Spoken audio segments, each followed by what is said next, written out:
धनत्रयोदशीचा अद्भुत उपाय, गोमातेला अर्पण करा ही एक वस्तू। प्रिय भक्तांनो, आपल्या सर्वांचे आमच्या चॅनलमध्ये स्वागत आहे। आज आम्ही तुमच्यासाठी एक असा दुर्मिळ आणि चमत्कारी उपाय घेऊन आलो आहोत, जो तुम्ही धनत्रयोदशीच्या दिवशी श्रद्धा आणि विश्वासाने केल्यास माता लक्ष्मी स्वतः तुमच्या घरी वास करेल। असे म्हटले आहे, जिथे गोसेवा होते तिथे लक्ष्मी कायमस्वरूपी वास करते। म्हणून या धनत्रयोदशीला म्हणजेच 18 ऑक्टोबर रोजी सकाळी किंवा संध्याकाळी तुम्हाला फक्त एक छोटेसे काम करायचे आहे। शांत मनाने, कोणत्याही दिखाव्याशिवाय गोमातेला ही एक पवित्र वस्तू खाऊ घाला। जसे हे कार्य पूर्ण होईल, तुमच्या जीवनातील दारिद्र्य मिटू लागेल, घरात धन समृद्धी आणि सुखाचा प्रवाह सुरू होईल। असे म्हटले जाते की या उपायाने अनेक जन्मांची गरिबी संपते। माता लक्ष्मीची कृपा इतकी अपार असते की जो व्यक्ती हा उपाय करतो तो लवकरच ऐश्वर्य, शांती आणि समाधानाने परिपूर्ण होतो। तो भक्त हो, धनतेरसच्या या शुभ प्रसंगी भक्ती, विश्वास आणि गोसेवा या तिघांचा संगम करा। नक्कीच माता लक्ष्मी तुमच्या दारी स्वतः येतील आणि धनाची वर्षा करतील। जय गोमाता, जय महालक्ष्मी। धनतेरसला हा छोटासा उपाय करा, आयुष्यभर धन आणि सुखाची कमतरता भासणार नाही। मित्रांनो, येणारी 18 ऑक्टोबरची धनतेरस ही काही सामान्य तिथी नाही। या दिवशी माता लक्ष्मी आणि भगवान धन्वंतरी यांच्या पूजेला विशेष महत्त्व सांगितले आहे। जर तुम्ही या दिवशी गुपचूप गाईला एक खास वस्तू खाऊ घातली तर हा उपाय तुमच्या भाग्याचे दार उघडतो।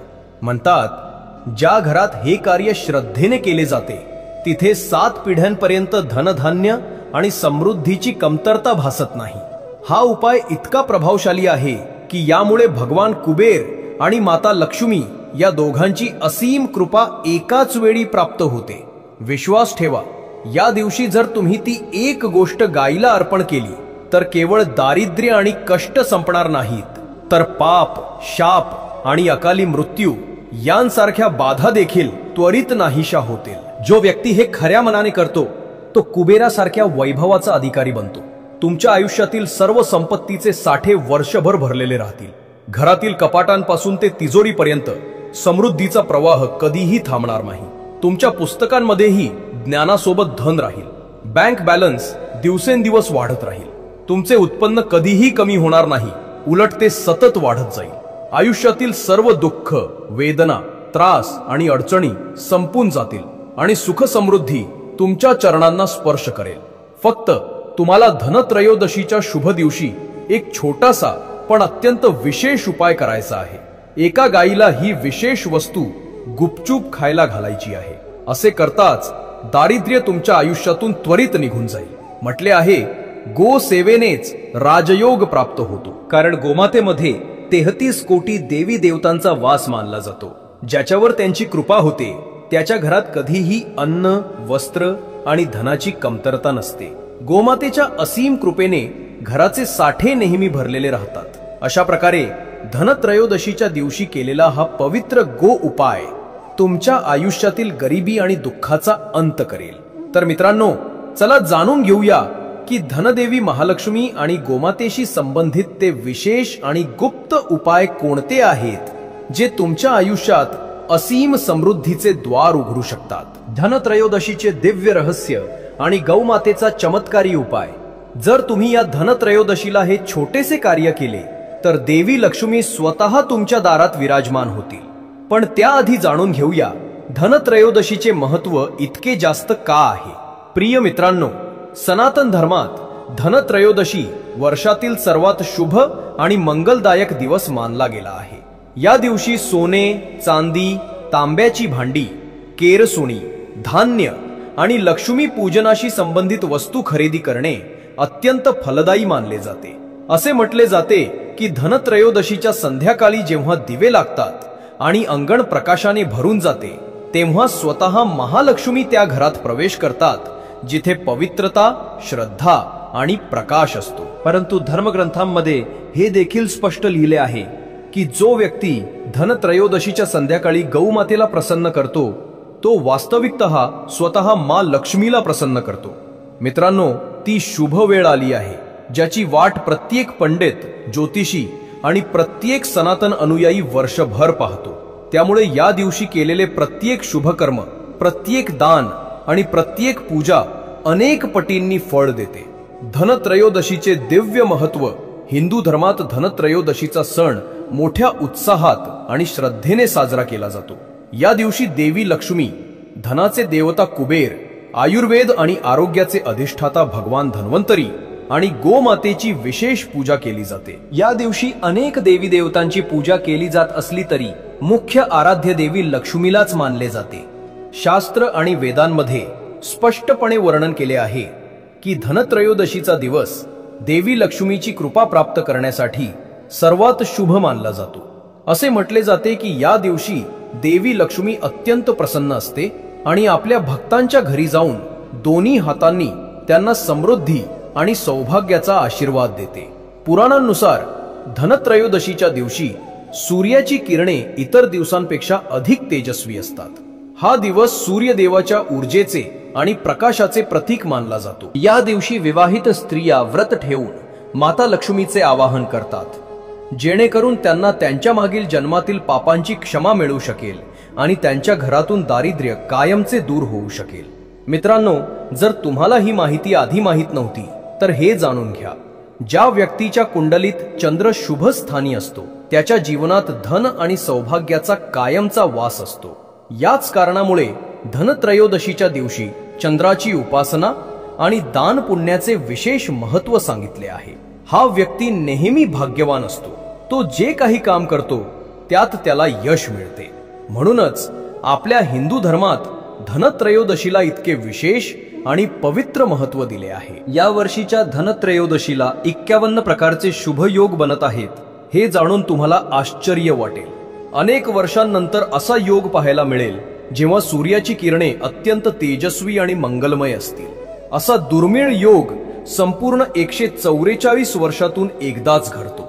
या दिवशी लक्ष्मी योग, ग्रह योग, नक्षत्र योग आणि अमृत सिद्धी योग यांसारखे अनेक अत्यंत शुभ योग बनत आहेत.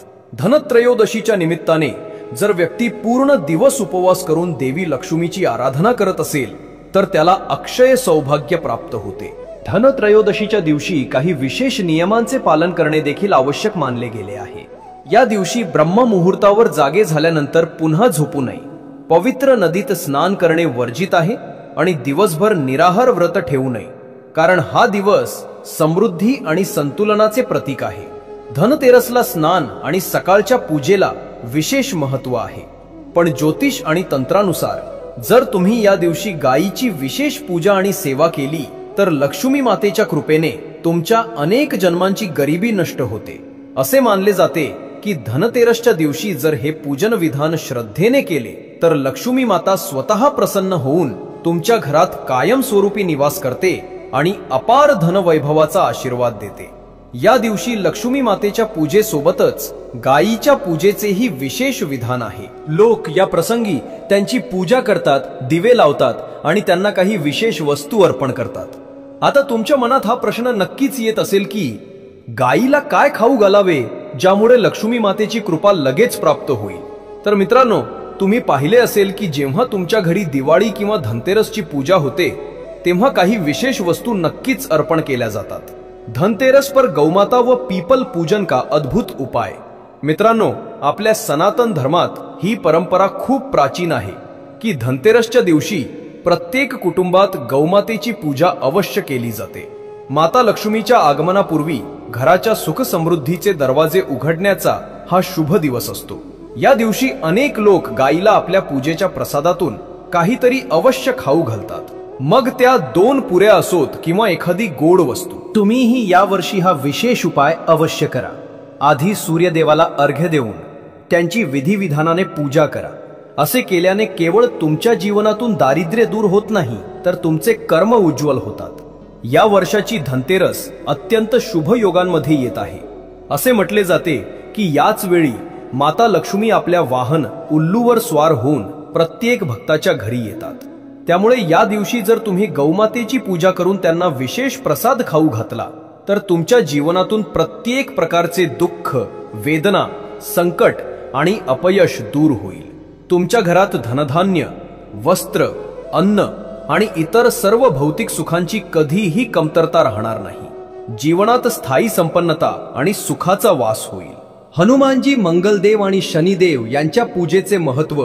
धनत्रयोदशीच्या दिवशी माता लक्ष्मी सोबतच हनुमानजी, मंगलदेव आणि शनिदेव यांचीही आराधना करावी।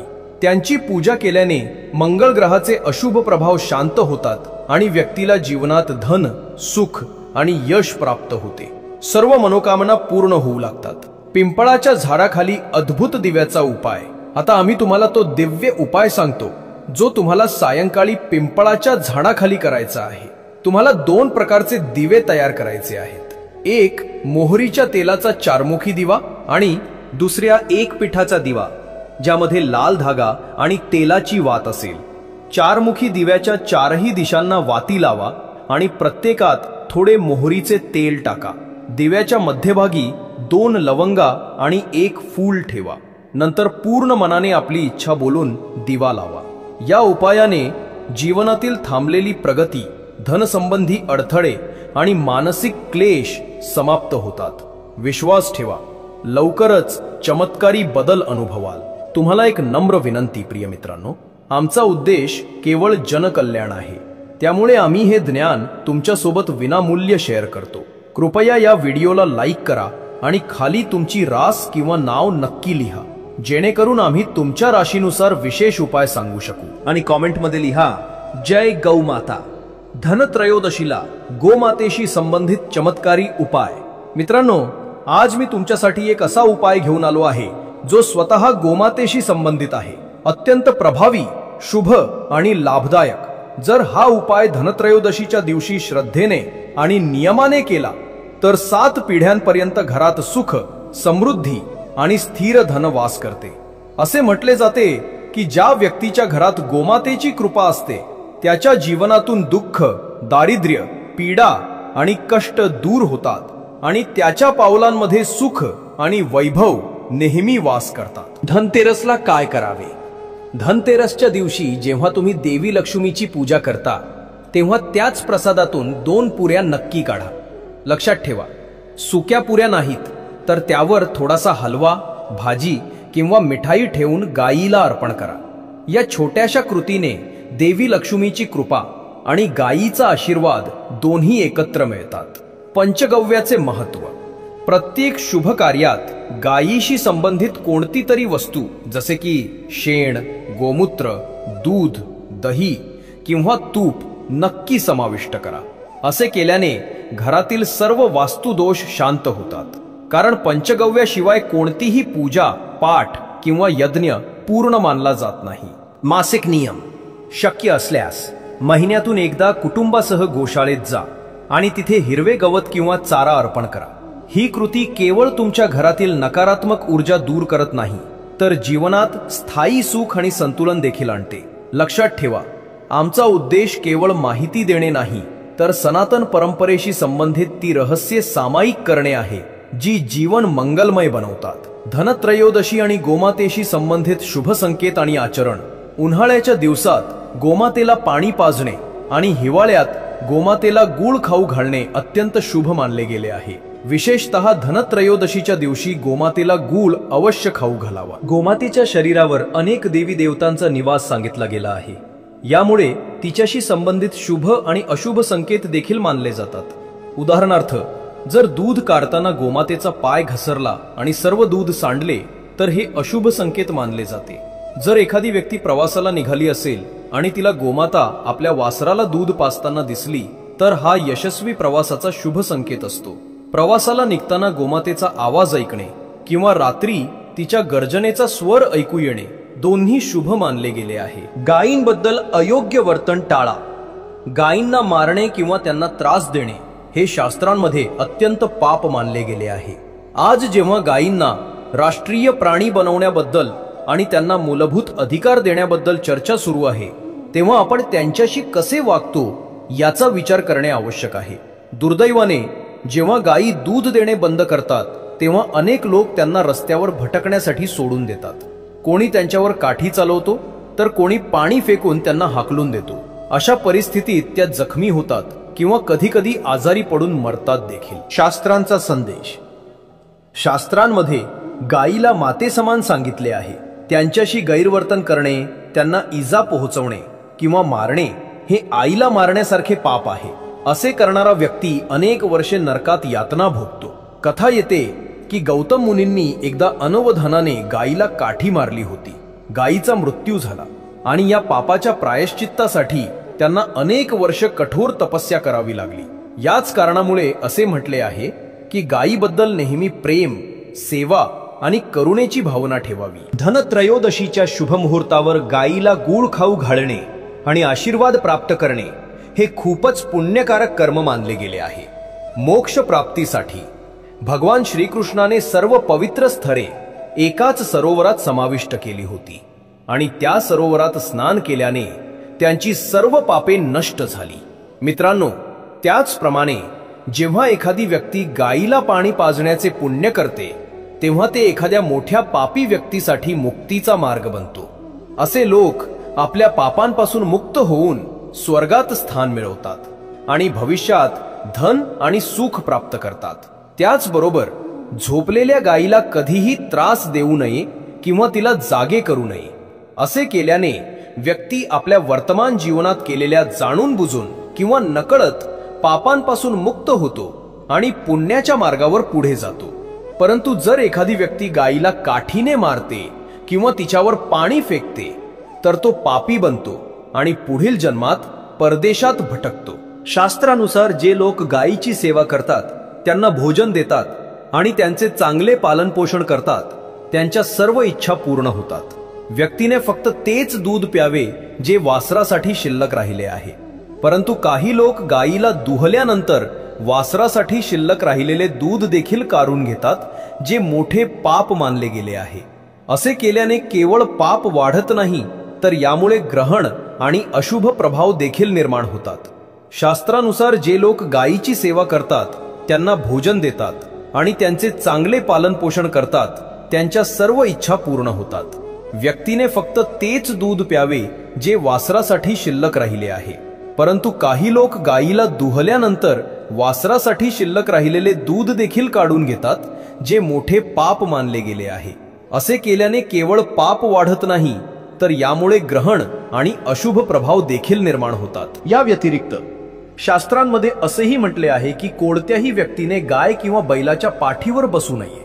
गायीची वशिंड गुरुग्रहाचे प्रतीक आहे आणि तिच्या डोळ्यात सूर्य आणि चंद्र वास करतात. त्यामुळे जेव्हाही तुम्ही गायीला काही अन्न किंवा पाणी देता तेव्हा तुमचे ग्रहदोष शांत होतात आणि नशिबात वाढ होते. म्हणूनच कोणत्याही कारणास्तव गायीच्या पाठीवर बसणे हे पाप आहे आणि असे करणाऱ्याला नरकाची यात्रा भोगावी लागते. गाय ही ती दिव्य नदी आहे जी देवांच्या वंशातून उत्पन्न झाली आहे, ज्यावर स्वतः महादेव आणि महादेवी आराध्य स्वरूपात विराजमान होतात. नंदीने आपल्या स्वतंत्र इच्छेने भगवान महादेवाचे वाहन बनणे स्वीकारले. या व्यतिरिक्त शास्त्रांमध्ये गोदानाला अत्यंत पुण्यकारक मानले गेले आहे. परंतु कधीही म्हातारी किंवा आजारी गाय दान करू नये. कठोपनिषदामध्येही नचिकेतच्या कथेचा उल्लेख आहे, ज्याने आपल्या वडिलांनी म्हातारी गाय दान करण्यावर आक्षेप घेतला. जो व्यक्ती दूध देणारी आणि वासरासह गाय दान करतो त्याला अपार पुण्य प्राप्त होते आणि तो स्वर्गाला प्राप्त होतो. मित्रांनो, जर सूर्य, चंद्र, मंगळ किंवा शुक्र ग्रह राहू सोबत कोणत्याही स्वरूपात संयोग करतात तर पितृदोष उत्पन्न होतो असे मानले जाते, कारण सूर्य पित्याची जबाबदारी आणि मंगळ रक्ताशी संबंधित आहे. जर सूर्यावर शनी, राहू किंवा केतूची दृष्टी पडते आणि मंगळ राहू किंवा केतू सोबत संयोगात असेल तर पितृदोष उत्पन्न होतो, ज्यामुळे जीवनात गंभीर संघर्ष आणि संकट येऊ शकतात. जर तुमच्या घरात पितृदोष असेल तर रोज किंवा विशेषतः धनत्रयोदशीच्या दिवशी गायीला पोळी, गूळ आणि चारा खाऊ घालणे हा दोष समाप्त करतो आणि घरातून गरिबी कायमची दूर होते. मित्रांनो, प्रत्येक शुभ प्रसंगी गाय किंवा तिच्याशी संबंधित वस्तू जसे की शेण, गोमूत्र, गायीचे दूध किंवा गायीच्या दुधापासून बनवलेले तूप अवश्य समाविष्ट करा. यामुळे घरात पुण्य आणि सद्भावना वाढते. सनातन परंपरेनुसार घरात गाय असल्यामुळे त्या घरातील सर्व वास्तुदोष आपोआप नाहीसे होतात. गायीचा वशिंड बृहस्पतीचे प्रतीक आहे. जर तुमच्या जन्मकुंडलीत बृहस्पती आपल्या नीच राशी मकर मध्ये स्थित असेल किंवा तुम्ही एखाद्या अशुभ शिवलिंगाकडे जात असाल आणि वाटेत एखादी गाय आली तर तिला तुमच्या उजव्या बाजूने जाऊ द्या.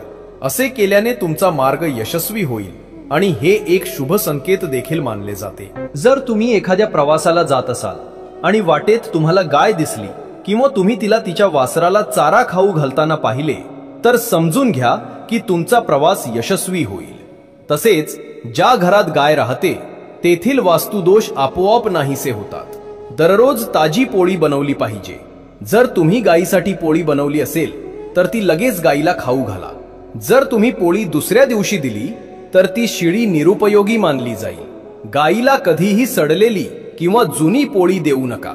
असे केल्याने घरात नकारात्मक ऊर्जा येते आणि तुमचे प्रयत्न यशस्वी होणार नाहीत. यामुळे घरात दुःखाचा देव कायमस्वरूपी वास करतो आणि तुमच्या प्रत्येक योजनेत अपयश येते. म्हणून दररोज ताजी पोळी बनवून गायीला खाऊ घालण्याचा प्रयत्न करा. सडलेली पोळी किंवा खराब वस्तू कधीही देऊ नका. अनेकदा लोक चुकून गायीला सडलेली फळे किंवा भाज्या देतात, पण असे अजिबात करू नये. गायीला योग्य आणि ताजे अन्न दिल्याने केवळ तुमचे नशीब सुधारत नाही तर घरात सुख, समृद्धी आणि सकारात्मक ऊर्जा देखील वाढते. पिठाच्या 11 गोळ्या बनवून त्यावर हळद लावून गायीला खाऊ घाला. त्यानंतर प्रत्येक गोळ्यात थोडे मोहरीचे तेल मिसळा.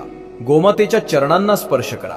असे केल्याने तुमची सर्व कामे सहज पूर्ण होऊ लागतील. तुमच्या जीवनात सुख आणि समृद्धी येईल. जेव्हा तुम्ही गायीभोवती 7 वेळा प्रदक्षिणा कराल आणि जेव्हाही तुम्ही गायीला पोळी द्याल तेव्हा त्यावर हळद नक्की लावा.